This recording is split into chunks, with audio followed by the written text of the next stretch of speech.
Kesadaran level yang keempat adalah kesadaran moral.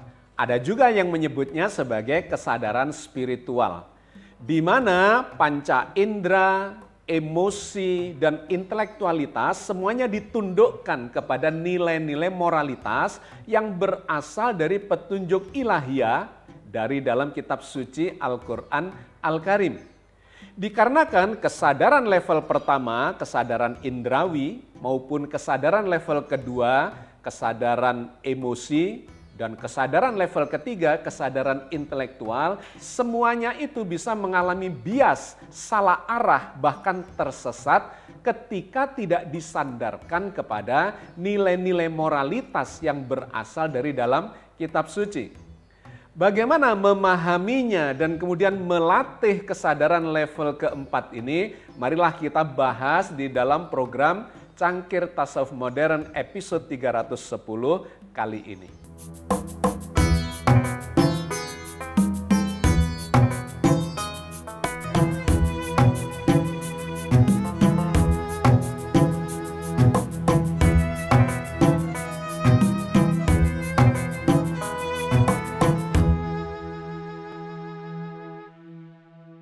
Assalamualaikum warahmatullahi wabarakatuh.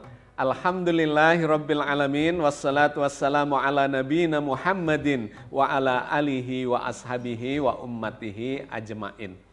Sahabat sekalian, kita lanjutkan kajian kita terkait dengan kesadaran. Kita sudah sampai pada level yang keempat, yaitu kesadaran moral. Bagaimana memahami kesadaran ini dan kemudian kaitannya dengan level-level kesadaran yang sebelumnya. Kemudian dilanjutkan dengan bagaimana cara melatih, menghaluskan kesadaran level keempat ini untuk nantinya meningkat lebih tinggi lagi menuju pada kesadaran puncak di level yang keenam. Kesadaran moral atau kesadaran level keempat ini adalah satu level kritis di mana kesadaran yang bersifat atau berbasis pada akal, logika, rasionalitas, analisa itu ditundukkan kepada nilai-nilai moralitas yang berasal dari petunjuk Tuhan, petunjuk ilahiyah yang berasal dari dalam kitab suci. Ini adalah kelanjutan dari apa yang sudah kita bahas di episode yang sebelumnya terkait dengan contoh model yang disampaikan Al-Quran yang disebut sebagai ulul albab. Ulul albab adalah seseorang yang memiliki kecerdasan akal yang paripurna, yang seimbang antara tadzakur dan tafakur. Tadzakur itu berbasis pada hati, berbasis pada perasaan. Sedangkan tafakur itu berbasis pada pendekatan yang logis, rasional, analitik, empirik, atau scientific. Nah, pada kesadaran moralitas ini, keseimbangan antara tadzakur dengan tafakur itu digeser lebih tinggi lagi kepada pendekatan yang bersifat tadzakur, bersifat penghayatan, yang berbasis kepada pendekatan yang bersumber dari nilai-nilai dari dalam kitab suci Al-Quran Al-Karim. Kita tidak lagi mengedepankan pendekatan tafakur yang mengarah kepada salah benar, tetapi menjurus kepada baik dan buruk. Ketika kita bicara tentang salah dan benar, maka itu ada di level kesadaran yang ketiga, kesadaran intelektualitas, di mana kita mengukurnya, mengkritisi secara logis, secara rasional, secara analitik, dan secara empirik. Itu sudah kita lewati, bukan kita nafikan, tetapi kita sudah melewati fase itu. Nah, fase di level yang keempat ini adalah fase terkait dengan baik dan buruk. Maka kalau di level ketiga, pertanyaan kita adalah, apakah benar yang kita lakukan ini? Atau apakah benar sesuatu yang sedang kita hadapi ini? Maka di level keempat ini pertanyaannya meningkat secara moralitas, nilai-nilai ilahiyah.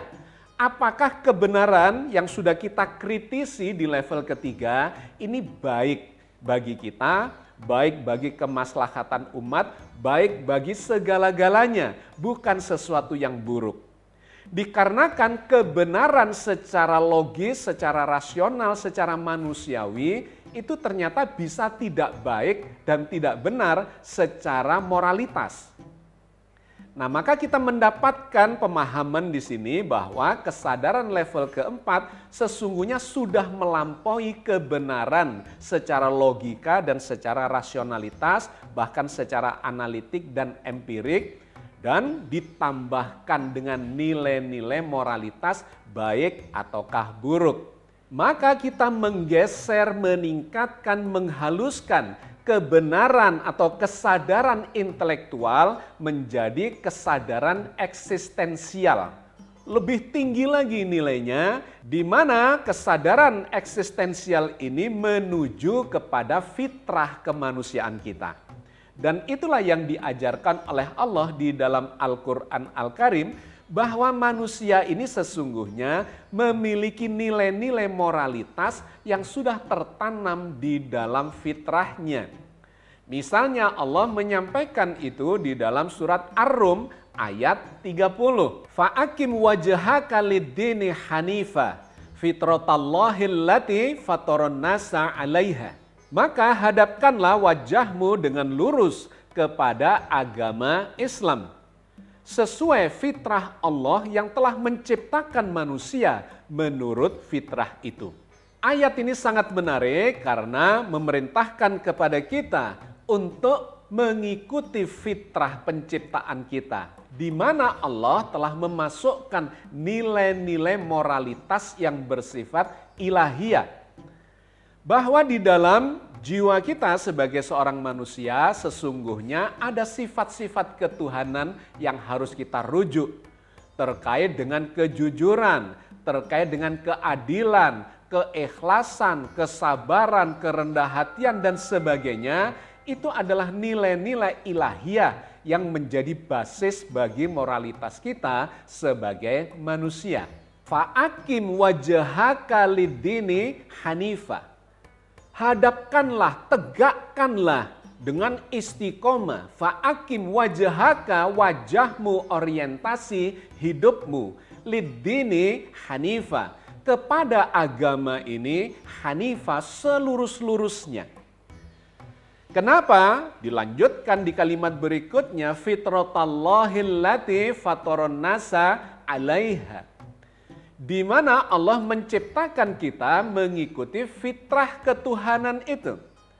Jadi sesungguhnya ada kompas moralitas di dalam diri kita secara inheren sebagai manusia. Sejak bayi sesungguhnya kita sudah memiliki sifat-sifat moralitas itu.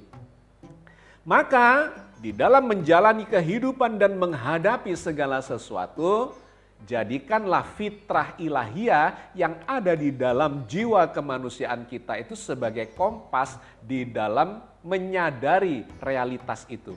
Tidak cukup untuk memfilternya secara kritis, secara intelektualitas, karena kritis secara intelektualitas itu bisa mengarah kepada satu kepentingan yang bersifat egoistik. Tetapi kalau kita rujukkan kepada moralitas yang berbasis kepada petunjuk ilahiyah, fitrah kita, maka kita bisa menundukkan ego dan kepentingan subjektif kita kepada petunjuk ilahiyah itu. Disinilah poin penting dari kesadaran level keempat, yaitu kesadaran moralitas atau kesadaran spiritualitas. Maka ciri-ciri dari kesadaran moral atau kesadaran spiritual ini yang pertama adalah orientasi kehidupan dari orang yang sudah mencapai kesadaran level keempat ini bukan lagi kepuasan pencapaian yang bersifat egoistik, melainkan mencari ridho Allah. Nilainya sudah bukan lagi pada kepentingan yang bersifat egoistik, tetapi spiritualitas. Mencari ridho Allah. Kalau sesuatu itu tidak diridhoi oleh Allah, meskipun sesungguhnya kita ingin melakukan itu membawa benefit, keuntungan buat diri kita secara egoistik, maka kita tidak melakukannya. Jadi ini poin yang pertama atau ciri yang pertama, pada orang-orang yang sudah mencapai level kesadaran keempat. Orientasi kehidupannya adalah mencari ridho Allah. Yang kedua, arah tindakannya senantiasa mempertimbangkan apakah ini membawa manfaat ataukah madorot atau mafsadat, membawa kerusakan. Kalau ini membawa ketidakbaikan, keburukan, madorot, maka dia akan menghindari itu dan lebih memilih manfaat secara nilai-nilai ketuhanan. Dan kemudian lebih jauh lagi hubungan sosialnya itu berbasis pada perasaan kasih sayang, perasaan empati, kepedulian, bukan lagi kepentingan atau keuntungan. Jadi Anda mendapatkan gambarannya terkait dengan ciri-ciri orang yang telah mencapai kesadaran level keempat ini, yaitu kesadaran moralitas.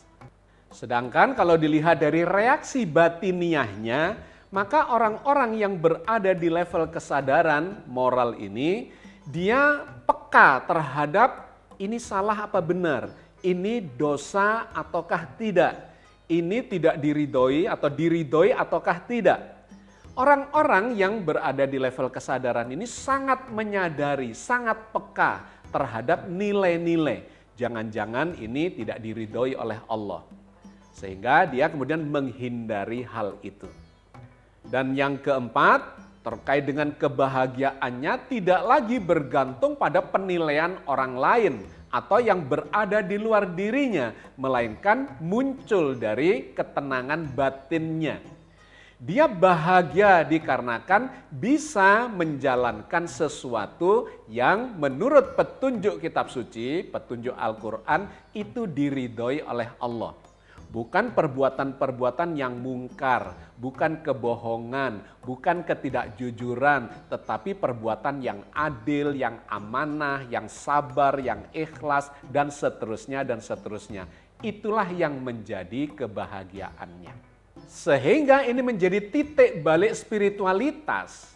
Seseorang bukan lagi melakukan sesuatu dikarenakan harus begini dan harus begitu, atau ingin begini dan ingin begitu, melainkan melakukan sesuatu dikarenakan inilah yang benar dan inilah yang bermakna, yang diridhoi oleh Allah Azza wa Jalla. Maka kalau kita kaitkan dengan level-level kesadaran sebelumnya, di kesadaran level pertama, kesadaran indrawi atau sensorik, kita mendapatkan pemahaman kesadaran terhadap pengalaman-pengalaman yang bersifat fisikal di sekitar kita melalui panca indera. Di level yang kedua, kita memberikan kesadaran atau merasakan melalui emosi kita. Merasakan, menghayati secara emosional terhadap pengalaman yang kita dapatkan di level 1 melalui indera itu.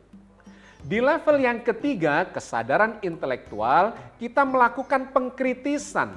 Apakah ini logis untuk dilakukan? Apakah rasional? Apakah benar secara logis dan rasional atau analisa atau data-data empirik? Nah, di level yang keempat, kita kemudian melakukan reorientasi bahwa semua yang kita dapatkan di level 1, 2, 3 itu harus bermakna, harus bernilai kebaikan, kemanfaatan di dalam atau berbasis merujuk kepada petunjuk-petunjuk ilahiyah dari dalam kitab suci Al-Quran Al-Karim. Karena tanpa kesadaran di level keempat ini, sampai di level ketiga itu bisa menyesatkan. Misalnya, seorang ilmuwan yang cerdas, yang menguasai sains dan teknologi, bisa saja tanpa kesadaran keempat, moralitas, dia menggunakan sains dan teknologinya justru untuk menghancurkan kemanusiaan, menghancurkan peradaban melalui perang misalnya, memanfaatkan teknologi untuk menghancurkan peradaban sendiri, dehumanisasi, termasuk penguasaan misalnya teknologi komputer, teknologi informasi, atau artificial intelligence dan seterusnya. Itu adalah level yang ketiga. benar secara intelektualitas, tetapi bisa tidak baik secara moralitas. Atau para politikus yang cerdas, yang menguasai segala macam sendi-sendi perpolitikan, tetapi dia bisa menggunakannya untuk menguasai dan kemudian menjajah dan kemudian bahkan menekan, mengambil keuntungan dengan ketidakadilan dan sebagainya. Artinya di level keempat ini kita menggunakan seluruh kesadaran level 1, 2, 3 menuju kepada makna kehidupan yang lebih baik yang diridhoi oleh Allah Azza wa Jalla. Selanjutnya sahabat sekalian, bagaimana cara mengasah kesadaran moralitas ini? Ada beberapa langkah yang bisa dilakukan. Yang pertama adalah mensucikan batin. Mensucikan diri, mensucikan jiwa kita dengan senantiasa mengarahkan sifat-sifat karakter kita dan perilaku kita untuk mendapatkan ridho dari Allah semata. Jangan sombong, jangan takabur, jangan tinggi hati. Itu adalah salah satu latihan untuk mengasah kesadaran moralitas kita.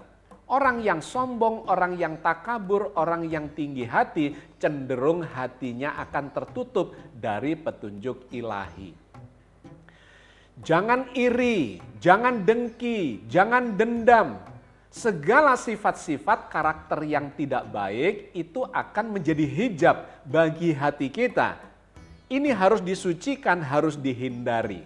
Ya, jadi poin pertamanya adalah tazkiyatun nafs atau mensucikan jiwa, mensucikan diri kita dari sifat-sifat yang tidak baik. Senantiasa melakukan muhasabah diri, melakukan evaluasi setiap hari. Apakah ini riya misalnya, bangga diri, ujub misalnya. Apakah ini cinta berlebihan dan seterusnya. Muhasabah ini akan senantiasa mengingatkan kita. Dan kemudian kita menjadi peka untuk menilai apakah ini sesuai dengan kehendak Allah, sesuai dengan petunjuknya, sesuai dengan fitrah kemanusiaan kita, ataukah tidak. Kalau kita merasa bahwa itu adalah sesuatu yang tidak benar, maka kita segera beristighfar kepada Allah. Astaghfirullahaladzim, ya Allah salah ya Allah, mohon maaf ya Allah, bertobat ya Allah, tidak mengulanginya. Itu adalah bagian dari latihan untuk menjadikan jiwa kita peka. Dan proses ini akan mensucikan batin kita, menjadikan kita peka terhadap sebuah kesalahan, dosa-dosa kecil apalagi sampai besar. Dan kemudian lebih memilih sesuatu yang diridhoi oleh Allah. Maka Allah berfirman di dalam surat Asy-Syams misalnya, di ayat 9 Allah mengatakan bahwa qad aflaha man zakkaha. Beruntunglah orang yang mensucikan jiwanya.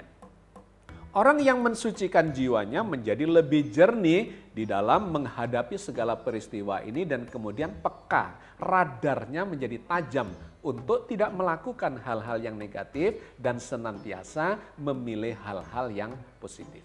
Yang kedua adalah melatih perasaan muraqabah dan ihsan. Muraqabah atau ihsan itu adalah merasa senantiasa berada di dekat Allah atau merasa diawasi oleh Allah. Di dalam hadis misalnya dikatakan, beribadah itu adalah merasa melihat Allah dan kalau kita tidak mampu melihat Allah maka merasa dilihat oleh Allah. Atau kalau di dalam Al-Quran digambarkan kemanapun kita menghadap, sesungguhnya kita sedang berhadapan dengan Allah. Fa innama tuwallu fatsamma wajhullah. Di dalam surat Al-Baqarah ayat 115. Kemanapun kalian menghadap, sesungguhnya kalian sedang berhadapan dengan Allah.